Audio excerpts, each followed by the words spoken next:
Una buona, anzi ottima notizia in apertura della rassegna stampa di oggi, che è martedì 4 febbraio. Allora, a Belluno, all'ospedale di Belluno, è stato inaugurato un intero edificio, un blocco nuovo realizzato nell'area che sta di fronte praticamente alla piazzola di atterraggio dell'elicottero. Credo che molte persone che passano di lì, insomma, abbiano notato i lavori che in questi mesi scorsi hanno interessato quella zona. Ecco, è stata realizzato un blocco completamente nuovo per ospitare il blocco operatorio high tech, come dice il Gazzettino di Belluno, a pagina 3, dove stiamo leggendo adesso, aperto il blocco operatorio high tech. Inaugurate ieri e c'era Luca Zaia e le foto mostrano il presidente della regione che taglia il nastro di fianco al sindaco di Belluno e alle altre autorità, anche regionali, ma soprattutto di fianco agli operatori della sanità che poi lavoreranno in questo blocco. Inaugurate ieri le sale ibrida e emodinamica al San Martino. Che cosa servono? Servono a garantire una maggiore precisione e sicurezza nelle cure ai pazienti. Siamo al top, all'avanguardia assoluta come strumentazioni. E bisogna dire che abbiamo anche dei bravissimi professionisti, alcuni sono anche molto giovani, che sono in grado di utilizzare al meglio questo tipo di strumentazioni. Quindi, insomma, per l'ospedale di Belluno si apre un'epoca nuova con maggiori strumentazioni a disposizione. Già erano buone quelli prima, ma qui si arriva al top di gamma. Le due aree operatorie sono collocate nella struttura color arancio costruita ad hoc, costruita apposta all'interno delle pareti, foto del pelmo e delle tre cime. Allora, nella pagina del Gazzettino si vede anche la foto del dottor Giovanni Balestriero, che è direttore del Dipartimento Diagnostico ed Interventistica all'ospedale San Martino, e con lui, se ricorderete, avevamo fatto un paio di interviste importanti, l'amico del popolo, e ci aveva spiegato, insomma, cosa si può fare a livello oggi appunto di radiologia interventistica, no? E queste strumentazioni, ripeto, servono a migliorare tutto. Bisogna dire una cosa, ancora una volta questa realizzazione nell'ospedale di Belluno è stata possibile a partire dalla disponibilità di un benefattore, del solito benefattore, possiamo dire, perché si tratta sempre della stessa persona che desidera rimanere anonima, che già ha donato importantissime strutture all'ospedale di Belluno. Pensiamo solo alla PET, e che adesso appunto ha messo i soldi per così dare la spinta alla regione per realizzare questo nuovo grande blocco dell'ospedale di Belluno. Vi leggo un paio di cose, vi leggo un paio di paragrafi dell'articolo di Daniela De Donà sul Gazzettino di Belluno, pagina 3, che poi vi invito ad andare a leggere acquistando questo giornale. Daniela De Donà, che salutiamo anche da qui. Messa a terra, oggi va molto questa espressione, a me non è che piaccia molto, un'idea partita anni fa a vantaggio per lo più di chi soffre di malattie cardiologiche. Da ieri in un nuovo blocco color arancio costruito ad hoc hanno vita due sale dedicate alla salute dei bellunesi: la sala ibrida 70 metri quadri e la sala di emodinamica 50 metri quadri. Sulle loro pareti campeggia un pannello con il Monte Pelmo e le tre cime di Lavaredo. È stato Giovanni Balestriero, direttore del Dipartimento Diagnostico e di Interventistica dell'ospedale San Martino, a spiegarne struttura e vantaggi. Salto al insomma, ci sono i numeri che poi andrete a leggere. Prevediamo di fare all'anno 1000 coronarografie, 450 angioplastiche, per dire, con maggiore sicurezza per il paziente in termini di esposizione radiologica, con riduzione della quantità del mezzo di contrasto necessario. Inoltre l'intervento durerà meno, ecco, in sintesi quello che ha spiegato Giovanni Balestriero. La spesa complessiva è stata di 6,34 milioni di euro. Così suddivisi: 2,64 milioni il costo dell'apparecchiatura, 3 milioni e 7 per i lavori collegati all'impianto, 4 milioni li ha messi la Regione Veneto, 2 milioni di euro un benefattore bellunese. E così il presidente della regione, Luca Zaia, ha raccontato l'accordo. Ho incontrato il donatore, a cui va il grazie di tutti, a San Vendemiano. Gli dissi: dimmi quello che metti tu e noi metteremo il doppio. E così è stato, euro più, euro meno. Beh, insomma, una cosa molto importante, no? Anche proprio perché nasce dall'attenzione per il nostro territorio che questo benefattore mille volte ha dimostrato e continua a dimostrare. È stata l'occasione per spiegare un po' dove va la sanità e Luca Zaia non ha risparmiato le critiche all'atteggiamento dei bellunesi che chiedono sempre più posti letto, più investimenti e lui ha dichiarato, il titolone di pagina 2 è questo: non servono molti letti, ma le nuove tecnologie, intelligenza artificiale e macchinari 4.0 per colmare il gap territoriale della dispersione. Lo ha spiegato ieri a San Martino il presidente Zaia. Su questi temi c'è l'apertura della prima pagina del Gazzettino, il titolo appunto non è sull'inaugurazione, ma le parole grandi, insomma, i caratteri più massicci sono proprio sul tema del futuro della sanità per come lo ha delineato Zaia. Posti letto? Punto di domanda. Prima servono le nuove tecnologie e vi leggo il lancio scritto appunto da Daniela De Donà che riassume anche le idee di Zaia perché ci interessa, perché qui è chiaro che c'è scritto il futuro della sanità bellunese. Taglia il nastro all'ospedale San Martino a 2 eccellenze tecnologiche ed apre le porte così alla sala ibrida e alla sala di emodinamica forti di macchinari top di gamma. Luca Zaia a Belluno coglie il destro per mettere alcuni puntini sulle i, partendo da una battuta. E ha detto Zaia, non è un rimbrotto, ma qui il lamento è la quotidianità. Questo è un luogo comune, in regione gira voce in consiglio regionale, in giunta, i bellunesi sono sempre quelli che si lamentano sempre, no? E invece io credo che sia sbagliato, beh, è un peccato che ci venga addosso questo cliché. Noi siamo spesso in regione a domandare cose adatte al nostro territorio o comunque che si prenda in considerazione la nostra specificità. Questo non va scambiato per atteggiamento così di una popolazione lamentosa. Qui un po', a me ferisce che Zai abbia detto questo, insomma, lo dico la verità.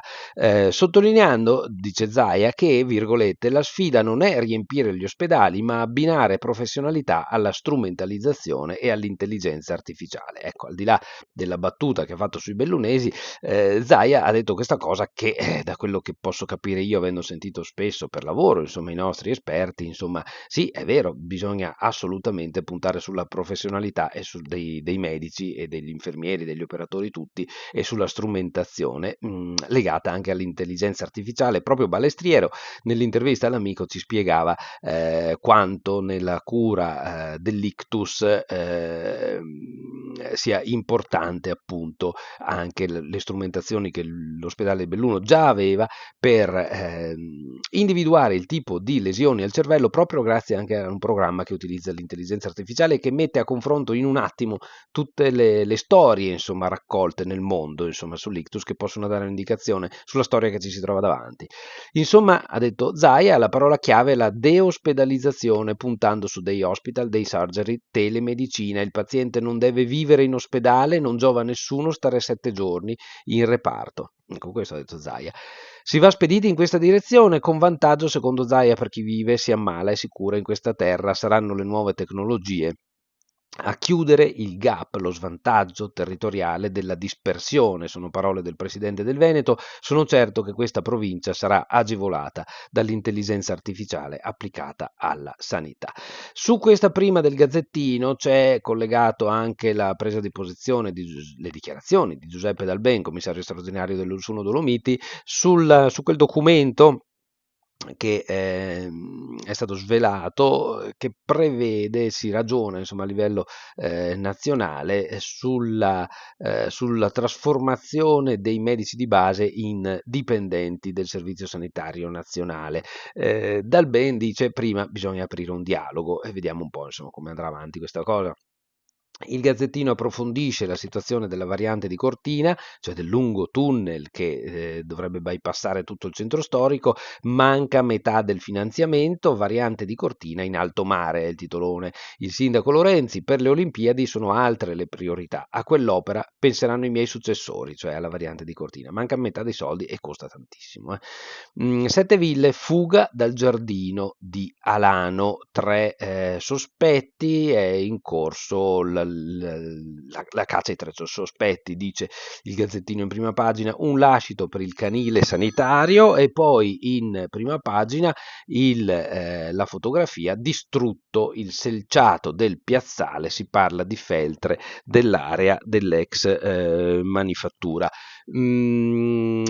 Sotto in piccolo, ma vedremo sul Corriere delle Alpi, c'è il titolo su quel che è successo al carcere di Baldenic, Belluno: fiamme nella cella, gravi 2 detenuti di Baldenic, hanno dato fuoco ad alcune suppellettili della cella in cui erano detenuti, ora rischiano la vita al centro grandi ustionati dell'ospedale di Padova. Non si placa l'ondata di proteste all'interno della casa circondariale di Baldenic a Belluno. Dopo alcune settimane di relativa calma, sabato un agente della polizia penitenziaria era stato colpito da un detenuto che gli aveva scagliato sul volto un contenitore con un liquido misto a cenere. L'agente era stato portato al pronto soccorso, gli erano stati prescritti 7 giorni di prognosi per le ferite riportate. Il caso: parità di genere anche nelle regole, parliamo dell'istituto delle regole, Monego: tutti devono accettarla. La consigliera di parità striglia le regole: inclusione e parità di genere sono valori universali che fanno parte del patrimonio collettivo del suo strato culturale, afferma Flavia Monego. Di conseguenza non dovrebbe servire una sentenza della Cassazione per promuoverli e farli rispettare, ma lì siamo davanti a tradizioni plurisecolari che si fa fatica a modificare, anche perché tocchi gli equilibri onestamente, e non è poi facile costruire degli equilibri nuovi, no? Però il tema c'è tutto e bisognerebbe decidersi ad affrontarlo in modo risolutivo. Volevo farvi vedere perché sulla prima pagina del Gazzettino Nazionale, prima abbiamo letto quelle cose dal fascicolo locale, quello che viene distribuito soltanto in provincia di Belluno, mentre la pagina che vi presento adesso è la prima pagina del Nazionale del Gazzettino, quello che si legge in tutte in tutta l'Italia, insomma. Ecco, ci sono due cose che riguardano la provincia di Belluno, tre anzi a dir la verità. C'è la fotografia del villaggio, dell'ex villaggio Eni di Borca, no? Di Borca di Cadore, l'SOS del comune, i conti sono a rischio, dall'utopia alla delusione, i 70 anni del villaggio Eni. Poi Pederiva approfondisce, pagina 11, col suo solito piglio. Nel 1955 a Borca di Cadore il sogno di Mattei, oggi occasione mancata, il sindaco col vincolo di tutela, l'IMU dimezzata. Allora, il villaggio Eni, esempio incredibile, bellissimo di architettura sociale, pensato per ospitare migliaia di persone dipendenti dell'Eni, è ancora bellissimo, però non si riesce a dargli un nuovo futuro, una nuova dimensione, insomma, soprattutto nelle strutture destinate alla grande accoglienza, l'ex colonia, per dire, insomma, ecco. Belluno: appiccano il fuoco alla cella, 2 detenuti ustionati, vi dicevo prima, è anche in prima pagina sul Gazzettino Nazionale.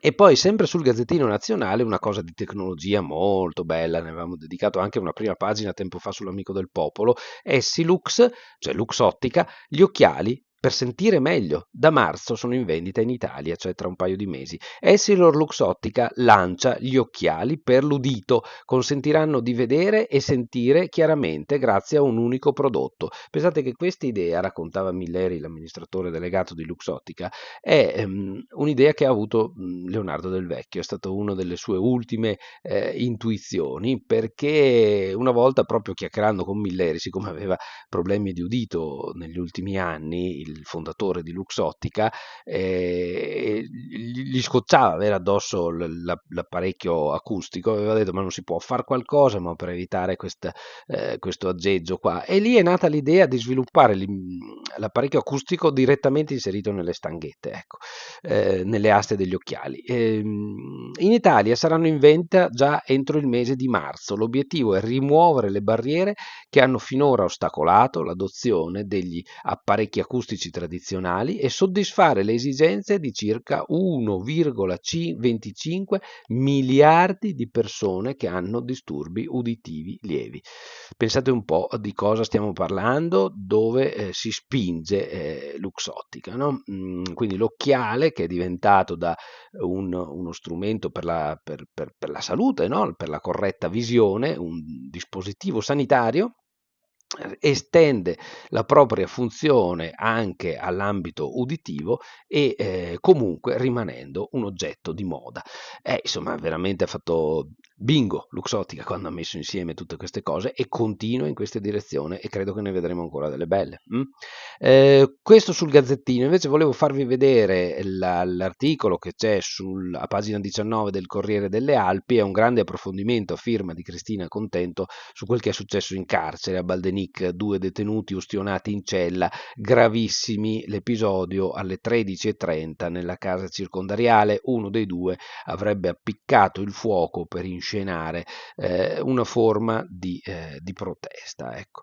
Allora, questo a pagina 19, ma volevo farvi vedere che cosa c'è in prima pagina sul Corriere delle Alpi e il titolo di apertura è appunto su questa vicenda del carcere di Belluno e poi c'è tra i lanci appena sotto il riferimento all'inaugurazione della sala operatoria super attrezzata per gli interventi più difficili a Belluno. Feltre, i sopravvissuti del Vajont raccomandano: non fate la diga del Vanoi. C'è un approfondimento sullo spreco di cibo. Ogni settimana buttiamo 618 grammi, mezzo chilo di cibo a testa, lo buttiamo via. La foto centrale per il campione di freestyle di motocross, di moto acrobatica, Alvaro Dal che è tornato nella sua scuola media Agosti, dove era stato allievo, e lì ha incontrato i ragazzi, li ha fatti impazzire con le sue capacità. C'è la foto di lui che firma autografi davanti ai bambini, no? Ecco, allora tutto questo appunto sulla nostra rassegna stampa, ma soprattutto sui nostri giornali bellunesi, Gazzettino e Corriere delle Alpi, che vi invito ad acquistare così, per saperne di più, per rispetto al nostro lavoro, a chi ha fatto questo lavoro, insomma, di tenerci informati, no? Ecco. Allora, grazie per l'attenzione, buon martedì 4 febbraio a tutti. Avete ascoltato la rassegna stampa condotta dai giornalisti dell'Amico del Popolo e oggi toccava a me, Luigi Guglielmi. Vi mando un saluto e un abbraccio. Ciao a tutti.